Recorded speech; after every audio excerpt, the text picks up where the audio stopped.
અને સમાચાર પોરબંદરમાં કોસ્ટગાર્ડે 57 લોકોને રેસ્ક્યુ કર્યા છે। કોસ્ટગાર્ડ દ્વારા અનેક લોકોને એરલિફ્ટ કરવામાં આવ્યા છે। 17 માછીમારોને દરિયામાંથી રેસ્ક્યુ કરાયા છે।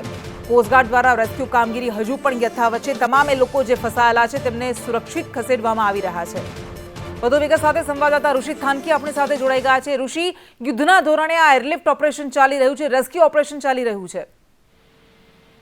સતત 3 દિવસથી વરસાદે કહેર વરસાવ્યું છે અને જે પોરબંદર જિલ્લાનો ગ્રામ્ય વિસ્તાર છે, ઘેડ હોય કે બરડા પંથક હોય, ત્યાં ખેતરો છે તે પાણીમાં પણ ડૂબી ચૂક્યા છે।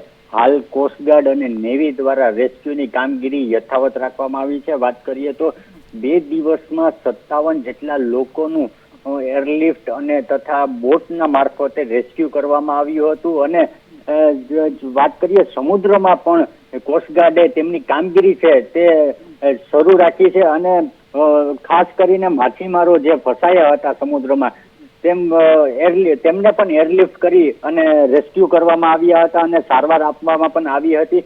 હજુ પણ જે ઘેડ વિસ્તાર છે તેની પરિસ્થિતિ ગંભીર બની રહી છે અને ત્યાં પણ કોસ્ટગાર્ડ દ્વારા રેસ્ક્યુની કામગીરી યથાવત રાખવામાં આવી છે। જી બિલકુલ, આભાર આપનો તમામ વિગત માટે।